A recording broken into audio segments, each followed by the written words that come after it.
Welcome to BNEWS Weekly.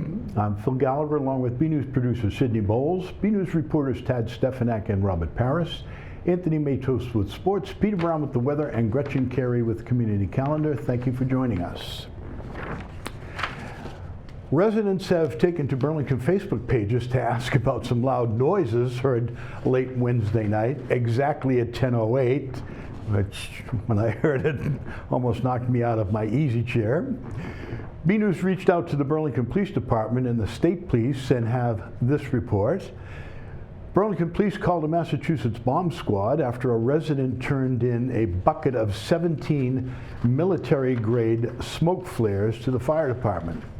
Because they had limited information about how the flares had been stored or how degraded they might be, the state police decided it would be safer to dispose of them immediately. Excuse me. Working with police in Burlington and Bedford, they took the flares to a police gun range in Bedford and detonated them using a safe and routine method. State Police spokesperson Dave Procopio said, quote, "One factor that likely increased the noise of the disposal process was a low cloud cover that night. A low cloud cover holds in and magnifies loud noises that would dissipate more immediately under a clear sky." Burlington Police Chief Thomas Brown told BNews, quote, "We had no information on this other than what state police told us and could not have warned anyone as we were not aware that there would be, in fact, such a dynamic explosion," end quote. Well, apparently the state police were in the same boat. Burlington's local elections are beginning to shape as the earliest candidates start to take out papers. If all those who took out papers return them by February 16th, it looks like there will be contested races for 2 open select board seats and 1 open school committee seat. On the select board, sitting board member Joe Morandi will likely run again, and Brad Bond and Sarah Cawley have taken out papers to run against him. Select board chair Mike Runyon, a fixture in public life in Burlington for years, has announced he won't run again. Here he is. It has been a great honor and privilege to represent this wonderful town of Burlington in various positions over the years, but it's time for me to focus on my family and make room for a new generation of leadership. I want to thank all those who have come out and supported me over the years, but most of all, I want to thank my wife Lisa for her patience, support, and some well-timed advice over the years. Congratulations, Mike. On the school committee, sitting chair Martha Simon is up for re-election and has taken out papers to run again. It looks like she'll be facing Megan Nowicek, who chairs the Special Education Parent Advisory Council. Other candidates have taken out papers but aren't yet facing any challengers. Moderator Bill Byer is among them, as is Planning Board member Tony Ann Natola. We expect more news on who's running to emerge in the coming days, so stay tuned to bcattv.org for the latest. Speaking of elections, you may remember we told you last week about the 4 different elections happening in Burlington this year, increasing Amy's budget. There's the presidential primary in March, the local election in April, the state primary in September, and the national election in November. That's a lot. You may be wondering why we don't just combine some of them. Town Clerk Amy Warfield has an answer for you. Because the March primary is a primary, for us to run the town election on that same date would basically require us to run 2 separate elections at the same time in the same location, which would mean everybody would have to check in 2 times. They would get 2 ballots, and then they would process those 2 ballots. So that's one of the confusions that it does cause. Towns that do it, because there are some towns in Massachusetts that do have it as part of their bylaws, that when the presidential primary is a month from the town election, that they would combine them. There's no cost savings because you have to do everything separately because it's a primary, because there's 3 ballots on that election that don't match the town election. The other thing is, by state law, towns are required to have their municipal elections in the spring. So we can't run them with the presidential election because the presidential elections are in November. Sounds reasonable to me. So don't forget to mark your calendars for March 5th, April 6th, September 3rd, and November 5th. Thanks to a rollicking rainstorm and warmer weather this week, Burlington's first significant snowfall of the season is all but washed away, but it still was a major event for the DPW. BNews asked them how it went. According to DPW Director Brian White, the department mobilized 30 contractors and 32 employees to clear roads and sidewalks quickly. They also involved central maintenance staff to repair equipment and had assistance from police and fire to maintain town facility walkways and sidewalks. White said he was proud of the staff's effort during what he called a long-lasting storm. He had some staff came in Saturday evening and didn't leave until Tuesday night when they finished sidewalk cleanup. It was a mammoth effort, and one of the DPW did with less assistance than in previous years. This year, the DPW has 33 pieces of contractor equipment. Last year, they had 36, and a decade ago, they regularly used 70, albeit we're using much larger equipment these days. With all this extreme weather, the Conservation Commission has a suggestion. Ask not what you can do for your storm drains, or ask not what they can do for you, ask what you can do for your storm drains. When drains get clogged with leaves, debris, or snow, they can't drain water properly, and roads and properties can flood. So the Commission is asking residents to adopt one of Burlington's 3,500 drains. Take responsibility for making sure it's clear before and after storms.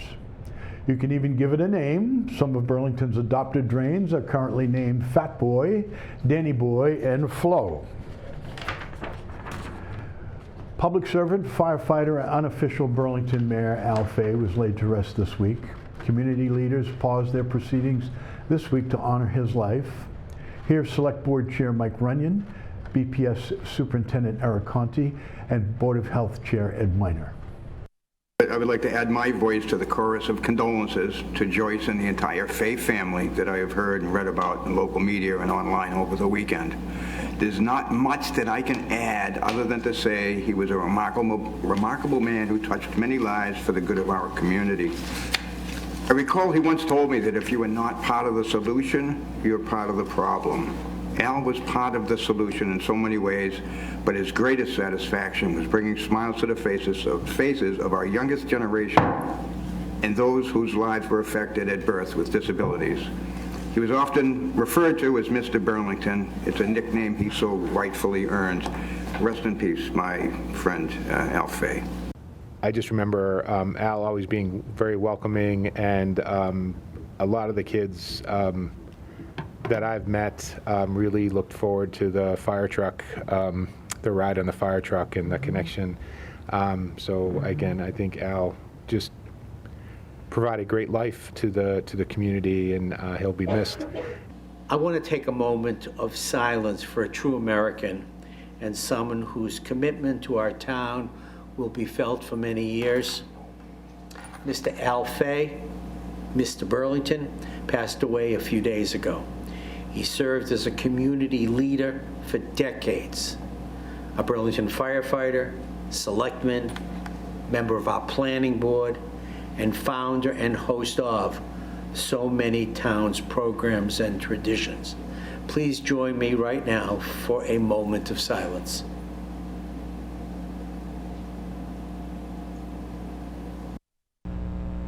In a testament to what Al meant to this community, his wake on Tuesday was well attended, as was an enormous turnout for his funeral. Even after his passing, he brought the community together. An annual survey of Burlington Public School students, parents, and staff has been released. The school climate report asked how these groups feel about teaching, buildings, administration, belonging, and other issues, and the results were mostly positive. On average, 72% of parents and guardians had a favorable view of BPS. In the language of the survey, that means parents and guardians rated the questions in a favorable manner, either strongly agree or agree. 61% of staff and 65% of middle and high school students had a favorable view of the district as well. Elementary students in grades 4 and 5 also answered the survey, but with different, more age-appropriate questions. But there were some areas for improvement. Parents and guardians gave themselves a 77% favorability ranking for their own involvement in schools, but staff didn't think so highly of them. Staff had just a 37% favorability rating of parents' involvement in the schools. The data were broken down by age, by school, race, and gender, and is meant to be a complement to the equity audit that was released last year. Here's Superintendent Connie. The school climate survey really allows us to get very granular in terms of the feedback that we're getting. So I think if the equity report was lacking in some specificity for folks, I think the school climate survey will continue to fill in that picture. The district plans to use these data to improve in the coming months and years, and hopes next year's survey will show the fruits of their efforts. Now on to an idea that's sure to drive the town hog wild. Pigs are coming to Town Common this summer. Pig sculpture, that is. It's a fundraising idea from the Sculpture Park Committee that's meant to bring the business community and the residents closer together. Between June and September this year, businesses can sponsor a pig statue, design and paint it to represent their business or industry, and have it placed on the common for residents to enjoy. At the end of the fundraiser, the pigs will go live with their adopted businesses, and there will be an online map so people can still go visit their favorite pig. The pigs are meant to celebrate Burlington's history in agriculture as we mark our 225th anniversary this year. For those of you who are new to Burlington, there were a lot of pig farms in the early 1900s. Select Board Member Nick Priest supported the idea. That over the last 4 years, we've seen this growth in the community. And I think that's why consistency in new things is important, right? It was a handful of people who came together to create the sculpture park, right? And a handful of people turned out and supported it. And over the last 4 years, we've seen it grow so that events are upwards of 250 people. That's fantastic, right? That's nearly a quarter of what we get for a voter turnout. So, I mean, if that's the metric that we're gauging things on, then that's success. Maybe right? we need free food at the polls. Maybe we do. Maybe we do. Maybe we need some bacon at the polls. That's a novel idea. Bacon at the polls might help the turnout. So if you're a business owner, trot on over to the Sculpture Park to see about sponsoring a pig. Burlington Police Department has sworn in 2 new police officers, Byron Lara and Cody Davidson. Both graduated on January 3rd from the 4th ROC Linfield Police Academy, both with high marks. Officer Lara speaks both English and Spanish and is working towards a degree in criminal justice. Officer Davidson is a Burlington High School graduate and has a bachelor's degree in criminal justice from UMass Lowell. Both officers will have a week of orientation and 12 weeks of field training under the supervision of a more experienced officer. Congratulations, Officer Davidson and Officer Lara. The Parks and Recreation Department is gearing up for a big year in 2024. It's hoping to replace significant equipment, including a leaf vacuum, a zero-turn mower, and a ball field groomer, and it has plans to completely rebuild Windmere Playground. The department is also hard at work on the outdoor facilities master plan, incorporating 175 responses to online surveys, and they plan to offer more surveys in the coming weeks. The Board of Health is drilling down on the property management firm behind a troublesome parking lot. The lot, located at 111 Middlesex Turnpike, has reliably flooded for years, leading to concerns about mosquito breeding grounds in the summer and dangerous icing in the winter. The Board of Health has been urging the company Brixmor to fix the problem, and Brixmor Vice President for Redevelopment Mark Newman says they're doing everything they can. So we just spent $125,000 doing this cleaning, right? It took, I believe, over a week to do. We had to remove the bridal shiner fish that were in the area. It was a pretty extensive undertaking. We then cleaned out all of the drainage inlets on our property. We cordoned off the area. We've hired, I guess you call them the geese police. We've hired a hydrologist who put together an extensive study showing that this condition wasn't the fault of Brixmor and coincided with when all of the pumps were turned off. We've hired another engineering firm now to come up with a plan that requires us to lift up a significant portion of the parking lot and then dig an excavation area somewhere else on our property to make up for that increase in cubic yardage that we're now picking up in order to get above the rising groundwater level. And we're doing all of this as if it's our fault or as if we're the ones that are responsible for it. The plan to lift up a portion of the parking lot is still being finalized and will be shared with Burlington department heads in the coming weeks. A small number of people in town believe that this problem is not going to be solved now that we are no longer pumping water out of the Great Meadow and we're increasing the amount of water that flows into the Great Meadow. We'll see how this comes out in the coming years. A new poet laureate has been crowned for Burlington High School, the winner of this year's Poetry Out Loud competition. Robert Paris has the story. Then will I laugh and clap my hands, as they do now at me. The Poetry Out Loud winner has been crowned for 2024. Freshman Therese Kaczynski was shocked that she was this year's winner. I definitely took a lot of time memorizing my poem, and I'm very happy with the outcome, but there were so many other great competitors in the competition. I really thought that we all did so well, and it's really a cool thing that we have here to do this. They had a few weeks to prepare a poem in class, choose it, memorize it, recite it. Then we send semifinalists. That happened just before break, and from there we choose one from each period. This year we had 2 wild card winners because there was a tie, so a couple of ties. So we had 9 finalists. They all had to memorize and recite a second poem. And the timing, I think, was a little bit rough. It's right before exam week, so they really had to put a lot of their time management skills into it.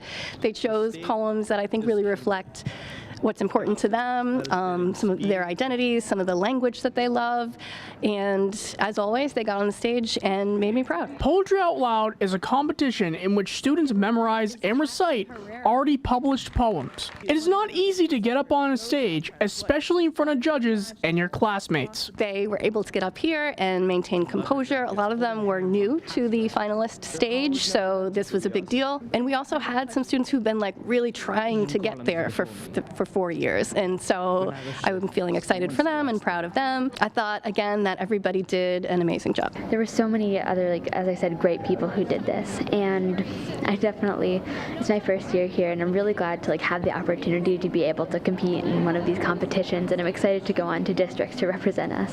From Burlington High School, I'm Robert Paris for BNEWS Weekly.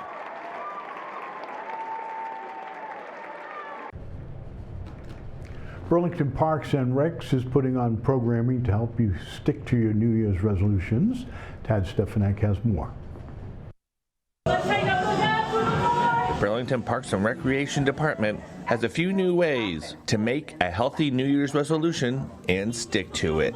So we wanted to do something completely different this year and get people focused on their resolutions and stick to it, because so many times people set up their goals and then they don't have the tools to actually achieve those goals. So we are offering a 3-class workshop. One's focusing on one of our popular classes. It's a bar and yoga combo. Exhale, heart. One is on medicine balls, and the other one is just focusing on mastering your metabolism, so more of a nutrition workshop. I'm going to talk about, first off, facts versus myths. You hear so many things of, you're going to gain weight if you have fat, you're going to gain weight if you have carbs, and people are almost building these bad relationships with food. So I want to come in and just teach people to have a healthy relationship with food. You don't have to cut certain things out, but more of what can help us get to those goals, whether it's lose body fat, tone up, get stronger, sleep better. So overall, just having a healthier lifestyle. So I'll be covering a lot of that stuff.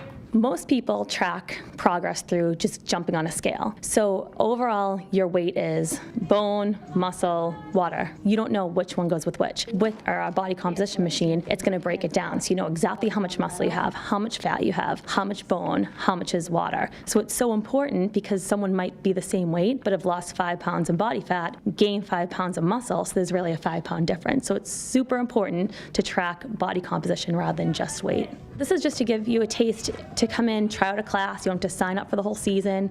You'll get a little bit of an education at the beginning, and then it goes right into a class after. So come try it out. We're running a special. If you sign up for all 3, you'll get a discounted price, and just a great way to hit those resolutions. So come on in. So be sure to check out the new fitness programs at Burlington Parks and Rec. From the Burlington Parks and Recreation Department, I'm BNEWS reporter Tad Stefanak. And we're rolling. Into back. Release. Squeeze. A BHS student has broken a meet record in the long jump. Let's check in with Anthony Matos for the latest in BHS sports. Hey everyone, I'm Anthony Matos. This is your weekly sports report. Another big week in sports for the Devils. Sophomore Ryan Brooks made a new long jump meet record. BNEWS sports reporter Robert Paris caught up with him. A new record has been made. Sophomore Ryan Brooks jumped 21 feet and 4 inches in the long jump at the MSTCA freshman and sophomore meet on January 6th. Ryan was entered in the 55 and the long jump and the 4x2. Then in the long jump, he was first place through all 6 of his jumps. So 3 jumps in the preliminaries, he was in first. Most of them they were all in the 19s. Then on his final jump in finals, he hit 21.4 1/4, which is 6th best in Massachusetts, not for freshmen and sophomores, for anyone in the state currently. And he was named the outstanding athlete of the meet by the meet director. As for Ryan, he was unaware of the record he made at the time, but found out soon enough and is currently looking to achieve more this season. It was really exciting. Right when people told me that I broke the record, I was like shocked. I was like, wow. I can't believe I just did that. I've been mostly improving my long jump. Every meet I've already PR'd. I went from 19.11 to 20 feet 7 to 20 feet 10 to now 21.4. So now it's just to make the nationals for long jump, trying to jump 22.4. So that's the goal right now. Coach Carr is hoping Ryan can receive more medals as he did last spring. He had done spring track last year. He medaled at the national championship last spring in the javelin. Now he's, winning medals in the long jump, in the dash. He's just a multi-talented athlete where we can put him almost anywhere. From BHS, I'm Robert Paris for BNEWS Sports. The team is now 4-0 after a victory over Wilmington 61-39 on January 9th. The girls lost to Wilmington 58-42 and are now 1-3. Both teams will now compete in the MSTCA Northeast Invitational on the weekend and then a date with Wakefield Memorial on the 15th. Girls basketball are 1-7 after their first win of the season in Melrose on the 5th, 47-33, and a loss to Belmont 53-69. On January 9th, the boys are 4-5 after an unfortunate loss in Melrose 50-48. On the 5th, in a bounce-back win in Belmont 59-49 on the 9th. Both teams will be at home against Wakefield on the 12th. Lady Devils hockey are 6-1 after a 7-3 win in Melrose on the 10th. Red Devil hockey won their matchup 5-4 with Melrose in an overtime game-winning goal by Charlie Andriolo. The boys are now 4-4-1 with both teams be at the Ice Palace over the weekend to compete with Wakefield Memorial. Updates next week. Lady Devils gymnastics started the season off with a 129.6 to 122.6 win over Woburn and Winchester on January 4th.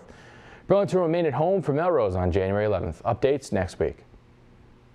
Red Devil Wrestling was at a tri-meet this past weekend with Hanover, North Reading, and Winchester. The Devils went 0-3 against the teams, Hanover 12-55, Linfield, North Reading 18-54, and Winchester 18-57. Burlington is now 1-12 after a 6-75 loss in Melrose on January 10th. The Red Devil boys swimming team are now 0-3 after a 69-85 loss to Haverhill on January 4th. Standout performances were made by freshman Aaron Fitzgerald, 6 minutes and 58 seconds, and Tommy Cullen, 7 minutes and 34 seconds. Congrats, gentlemen. Burlington will be in Melrose on January 11th. Updates next week. For more Red Devil action, go to beacattv.org/sports and check out our Twitter page at BNews Sports. That's all for now. I'm Anthony Matos. Back to you guys in the studio. More intense weather is coming up this week. Let's turn to Peter Brown with the weather and stay tuned after that for your community calendar with Gretchen Carey. Well, everyone, this is Peter Brown with the look at your weather for the next 7 days. Here we are heading into another pretty stormy weekend to start out our period after we had that big snowstorm and that huge rainstorm the other day in the Burlington area. And starting out our period on Friday, we should be seeing temperatures in the low 40s, and that's before we have that next big rainstorm moving into our area, and that's about 5 degrees warmer than it should be at this time of the year. As we round out the period getting in towards next Thursday, we should be seeing temperatures in the mid-30s as we head into the middle of January, but we'll be seeing temperatures probably a good 10 degrees below average as we get towards the end of the period. Going to be getting pretty chilly out there. The only caveat to this is as we head further into winter and further into January, our length of day keeps getting longer. So let's go ahead, let's take a look at what the Climate Prediction Center is calling for us in terms of temperatures and precipitation over the next 7 days. looking at our temperature map, they're expecting us to have fairly good chance of either average or below average temperatures. I'm definitely seeing that. It looks like it's going to be pretty chilly out there after this weekend. And looking at our precipitation chances, they're looking at us to have average to above average precipitation, which I'm certainly seeing as we see that big rainstorm that's going to be heading to the Burlington area on Saturday. So let's go ahead, let's take a look at those 7 days of weather coming up now. Again, on Friday, get out there to get any preparations. If you have any holiday decorations still left up, this would be a good chance to take them all down, as Saturday, it's going to be very warm out there, but extremely windy and some very heavy rain again, temperatures in the mid-50s. Thereafter, as we get into Sunday, strong cold front behind the storm is going to come through, and it's going to push our temperatures down into the 20s only, I think, for Sunday. That's going to continue throughout the entire period pretty much. As we get into the Tuesday time frame, we're going to have to be looking at a sneaky storm that's going to be passing to our south and east. We're going to have to see if that throws some light snow back here into the Burlington area, but again, kind of breezy and chilly. Then we have those really chilly mornings coming up as we head in towards the middle of next work week, towards the end of the period, and temperatures staying below average in the mid to upper 20s. So everyone, get out there, enjoy the weather, and have a great week.